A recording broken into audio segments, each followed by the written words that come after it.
إن الحمد لله نحمده ونستعينه ونستغفره ونعوذ بالله من شرور أنفسنا ومن سيئات أعمالنا من يهده الله فلا مضل له ومن يضلل فلا هادي له وأشهد أن لا إله إلا الله وحده لا شريك له وأشهد أن محمدا عبده ورسوله يا أيها الذين آمنوا اتقوا الله حق تقاته ولا تموتن إلا وأنتم مسلمون يا أيها الناس اتقوا ربكم الذي خلقكم من نفس واحدة وخلق منها زوجها وبث منهما رجالا كثيرا ونساء واتقوا الله الذي تساءلون به والأرحام إن الله كان عليكم رقيبا يا أيها الذين آمنوا اتقوا الله وقولوا قولا سديدا يصلح لكم أعمالكم ويغفر لكم ذنوبكم ومن يطع الله ورسوله فقد فاز فوزا عظيما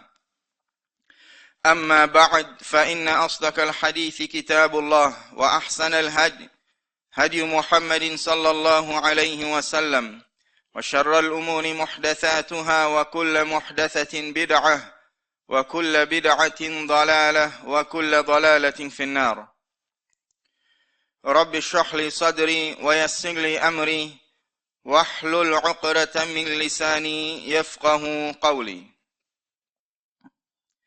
Today, inshallah ta'ala, we would like to continue with what we started a few weeks ago, mentioning various aspects of our Iman, our belief, our faith in Allah subhanahu wa ta'ala,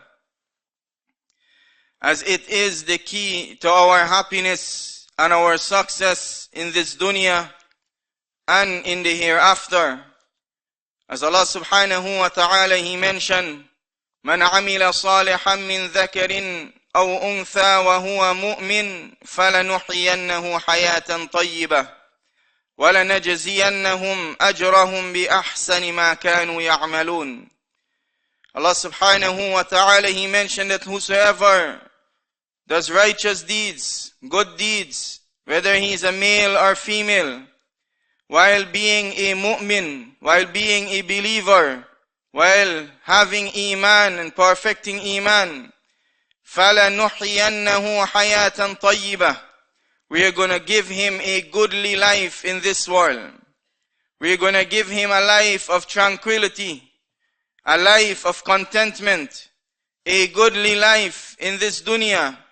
وَلَنَجْزِيَنَّهُمْ أَجْرَهُمْ بِأَحْسَنِ مَا كَانُوا يَعْمَلُونَ. And then in the hereafter, we are going to reward them with the best of that which they used to do. And Allah subhanahu wa ta'ala, He mentioned, from the means of acquiring the barakah of Allah subhanahu wa ta'ala, which is the good in that which we have, in benefiting from that which we have, and finding peace with that which we have, is also having Iman in Allah subhanahu wa ta'ala. As Allah subhanahu wa ta'ala, He mentioned, وَلَوْ أَنَّ أَهْلَ الْقُرَىٰ آمَنُوا وَاتَّقَوْا لَفَتَحْنَا عَلَيْهِمْ بَرَكَاتٍ مِّنَ السَّمَاءِ وَالْأَرْضِ. As the people of the village had Iman, had belief and faith in Allah subhanahu wa ta'ala and those things that they need to have Iman, belief and faith in. وَاتَّقَوْا, and had they had taqwa of Allah subhanahu wa ta'ala, fulfilling His obligations and staying away from His prohibitions, we would have opened up for them لَفَتَحْنَا عَلَيْهِمْ بَرَكَاتٍ مِّنَ السَّمَاءِ وَالْأَرْضِ.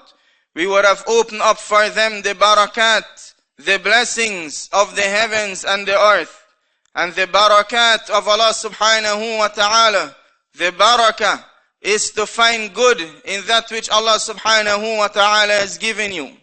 The barakah of Allah subhanahu wa ta'ala is to benefit from that which Allah subhanahu wa ta'ala has given you, and to receive a lot of good from Allah subhanahu wa ta'ala.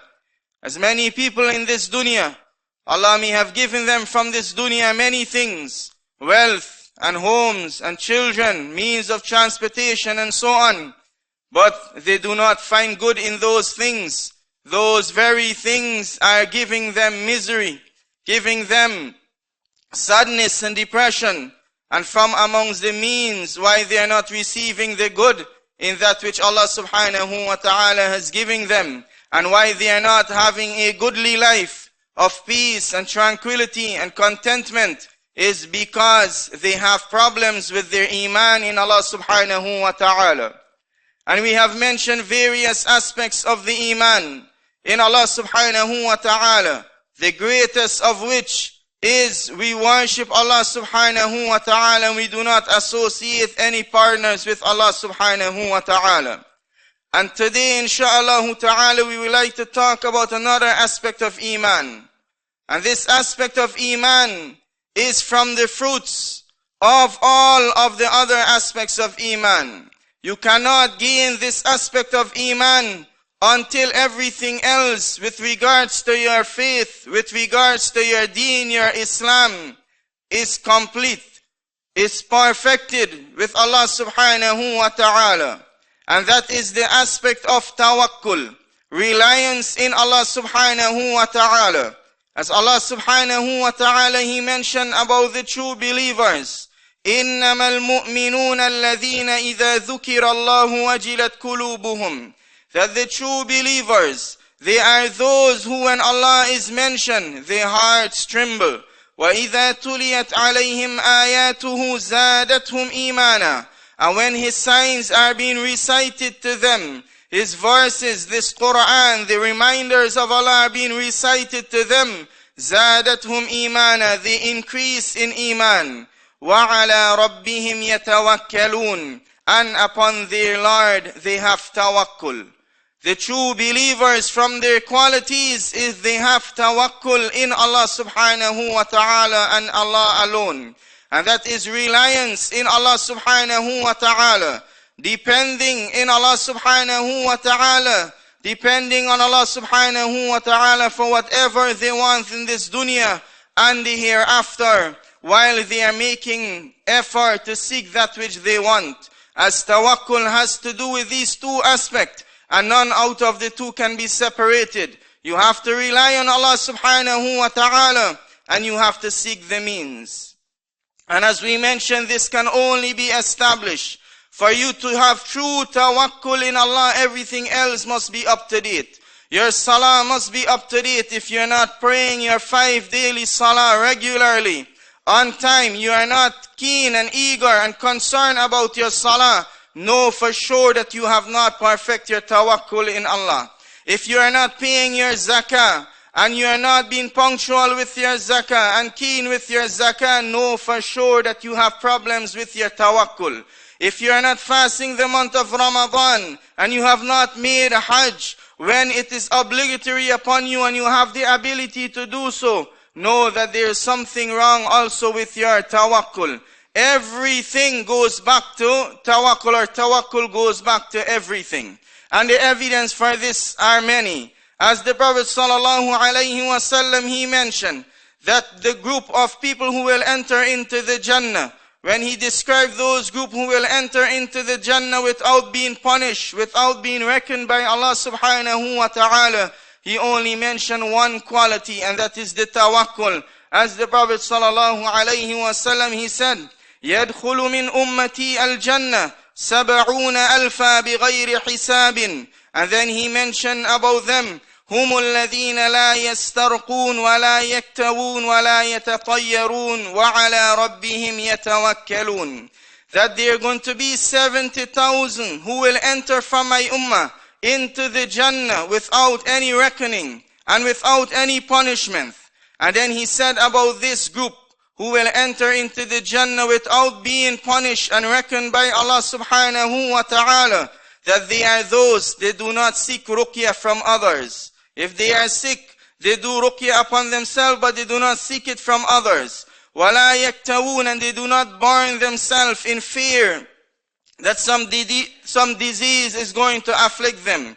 And they do not have evil omen in things. They do not look at things and then it restricts them. They do not look at a cat, for example. They see a black cat passing and it prevents them from moving about for their day. وَعَلَى رَبِّهِمْ يَتَوَكَّلُونَ, upon their Lord they have tawakkul. And all of these three things that were mentioned it all has to do with tawakkul, reliance in Allah subhanahu wa ta'ala.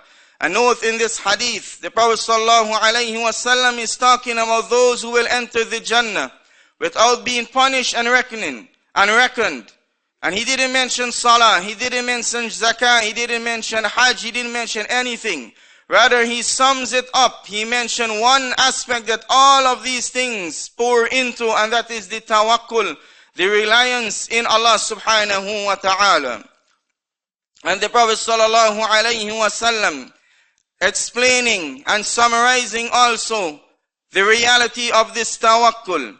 He said, لَوْ أَنَّكُمْ تَتَوَكَّلُونَ عَلَى اللَّهِ حَقَّ تَوَكُّلِهِ لَرَزَقَكُمْ كَمَا يَرْزُقُ الطَّيْرُ تَغْدُو خِمَاصًا وَتَرُوحُ بِطَانًا. He said that if you were to have true tawakkul in Allah subhanahu wa ta'ala, He will provide for you as He provides for the birds. They leave in the morning hungry, and then they return home. They return home with their belly filled. And if we were to ponder over this hadith, we see many benefits with regards to the reality of tawakkul. Know that these birds, they don't have anything. There is no storage. They don't have a storage with them. In the morning they leave having nothing with them. And then in the evening they return.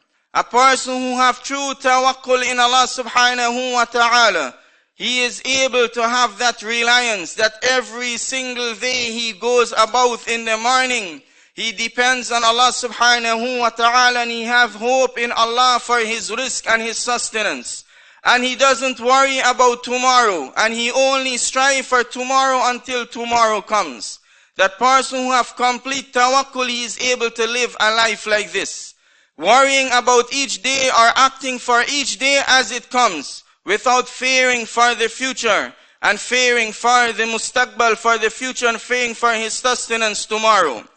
The one who fears for his sustenance, if he's going to be able to eat tomorrow, or his children is going to be able to eat tomorrow, or where he's going to get money from tomorrow, that person, that individual, he has a lack in the tawakkul of Allah subhanahu wa ta'ala.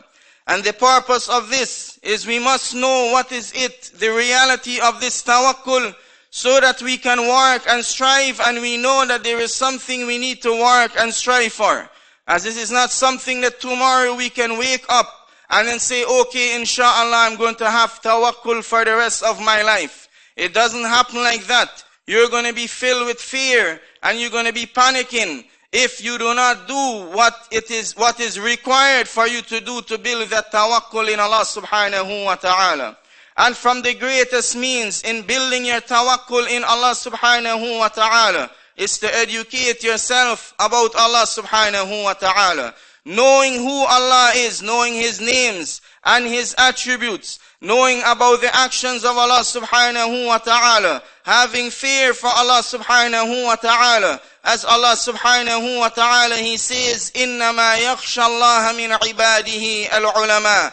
Those who truly have khashya of Allah, fear of Allah subhanahu wa ta'ala, are the ulama, are the scholars, the people of knowledge, the people who have knowledge of Allah subhanahu wa ta'ala.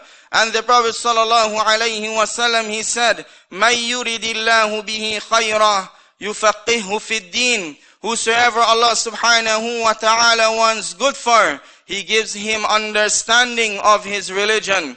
We ask Allah subhanahu wa ta'ala to increase us in knowledge that will benefit us, and to increase us in tawakkul. أقول قولي هذا وأستغفر الله لي ولكم فاستغفروه إنه هو الغفور الرحيم. بسم الله الرحمن الرحيم. الصلاة والسلام على رسول الله وعلى آله وصحبه أجمعين. Ibn al-Qayyim rahimahullah ta'ala, he said, explaining among the reason why someone may lack in tawakkul, always fearing for his future, fearing for his sustenance with Allah subhanahu wa ta'ala. And he mentioned وَمِنْ عُقُوبَتِهَا وَمِنْ عُقُوبَاتِهَا, meaning from the punishment or the bad outcomes of sins, ما يلقيه الله سبحانه وتعالى من الرعب والخوف في قلب العاصي. If that which Allah subhanahu wa ta'ala He may place in the heart of an individual of fear and panic, فَلَا تَرَاهُ إِلَّا خَائِفًا مَرْعُوبًا, and you do not see him except that he is fearing and panicking, always fearing and panicking about that which is around him, about his sustenance, about his state, as if everyone is about to get him. And then he mentioned, فَإِنَّ الطَّاعَ حُسْنُ اللَّهِ الْأَعْظَمِ, for indeed obedience to Allah subhanahu wa ta'ala is the greatest protection. Obedience to Allah subhanahu wa ta'ala, when someone obeys Allah, and the more they stay away from sinning and indulging in sin and letting themselves loose in sin, Allah subhanahu wa ta'ala is going to put in their heart that tranquility. And Allah subhanahu wa ta'ala is going to remove from their heart fear for that which is around them, because they fear Allah subhanahu wa ta'ala. But if they choose not to fear Allah, Allah is going to make them fearful of others. Allah is going to make them fearful of this dunya and fearful of their provision. The Prophet sallallahu alaihi wasallam, he said, mentioning how guaranteed we are with regards to our sustenance. And we are focusing on sustenance in this beginning aspect of tawakkul, because it is one of the greatest reflection of our tawakkul. And the greatest concern that mankind has is their sustenance. And it reflects the level of tawakkul an individual have, their dealing that they have with their sustenance, and their mindset that they have with their sustenance. The Prophet sallallahu alaihi wasallam, he said, لو أن ابن آدم هرب من رزقه كما يهرب من الموت لأدركه رزقه كما يدركه الموت. He said, if the son of Adam was to flee from his sustenance, the same way he flee from death, his sustenance is going to reach him the same way death is going to reach him. If an individual, he understands this, and he knows this, and he knows that this is the truth from Allah subhanahu wa ta'ala, and he knows that Allah subhanahu wa ta'ala is going to provide for him, then why is it he is going to sacrifice his salah for this dunya? Why is it he's going to sacrifice his obligations to Allah for this dunya? Why is it he's going to sacrifice his obligations to his parents for this dunya? Why is it he's going to sacrifice his obligation to his family, to his wives, to his children, to his home for the sake of this dunya? Why is it he's going to miss the Jumu'ah or come late for the Jumu'ah just in order to make some extra money and to gain something extra of this dunya, if he knows that his sustenance is going to reach him? And the Prophet sallallahu alaihi wasallam, he said, Ya ayyuhan nas, ittaqullah wa ajmilu fit talab. فإن نفسا لن تموت حتى تستوفي رزقه وإن أبطأ عنها فاتقوا الله وأجملوا في الطلب خذوا ما حل ودعوا ما حرم. The Prophet sallallahu alaihi wasallam, he said, O mankind, have taqwa of Allah, fulfill the obligations of Allah, stay away from the prohibitions of Allah. وَأَجْمِلُوا فِي الطَّلَبِ, and be good in the way that you are seeking your rizq. Take it easy with the way you are seeking your sustenance. Take it only from the halal, and do not neglect your obligation seeking your rizq. Why did the Prophet sallallahu alaihi wasallam, he mentioned this right after calling us to have taqwa of Allah? Because from amongst the greatest things that prevent us from the taqwa of Allah and stray us from the taqwa of Allah is our seeking our sustenance and seeking our rizq. And then he said, for indeed no soul is going to die until he complete his rizq. Everything that is written for him is going to meet him, even if it comes slowly. So fear Allah and take it easy with regards to your talab, seeking your rizq. Take that which is halal and stay away from that which is haram. And know that the tawakkul of Allah subhanahu wa ta'ala, the reliance of Allah subhanahu wa ta'ala, it negates us relying in the means. As many people, they leave off their reliance in Allah and they rely in the means. And we must separate between the means and between the one who caused these means.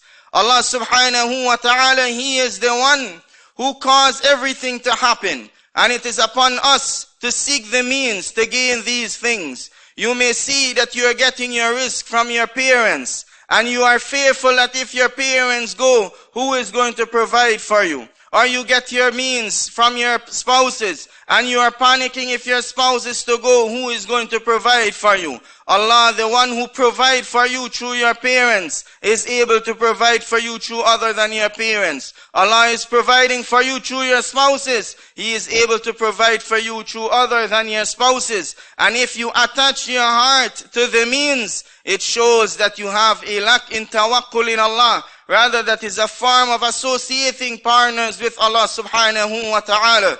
As Shaykh al-Islam ibn Taymiyyah, he said, وَمِمَّا يَنْبَغِي أَنْ يُعْلَمْ مَا قَالَهُ طَائِفَةٌ مِّنَ الْعُلَمَاءِ قَالُوا الالتفات إلى الأسباب شرك في التوحيد ومحو الأسباب أن تكون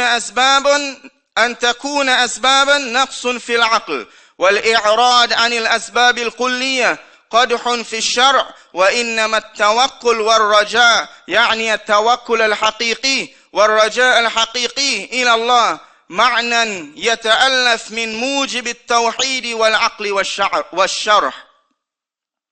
Shaykh al-Islam ibn Taymiyyah is summing up our relationship between reliance in Allah and our seeking the means. He said that what is necessary for us to know, that which some of the scholars they mention, they said that paying attention solely to the means, focusing only on the means, putting your reliance only on the means and causes is a kind of shirk or associating partners that undermines the belief in the oneness of Allah subhanahu wa ta'ala. And if you ignore the means and the causes and you do not take them into consideration, then that is a sign that you have a lack of rational thinking. You do not have basic common sense to see that you have to get the means in order to gain whatever you want. And turning away from the means and the causes altogether is contrary to the teachings of Islam. It is not from Islam that we turn away from the means. Rather, it is from the deen that we turn towards the means or we seek the means. Rather, putting one trust in Allah and one hope in Allah, or truly putting our trust and our hope in Allah, is something that is in complete harmony with Tawheed, worshipping Allah alone, relying in Allah alone, and having rational thinking and being upon Islamic teachings. And one great example of the tawakkul of Allah subhanahu wa ta'ala, if we were to look at the seerah of the Prophet sallallahu alayhi wa sallam, we find many aspects of his reliance in Allah subhanahu wa ta'ala. When the Prophet sallallahu alayhi wa sallam was going to Medina, migrating from Mecca to Medina, and the disbelievers, they were looking for him to kill him, he didn't just walk in the bright daylight on the known path and say that he have reliance in Allah.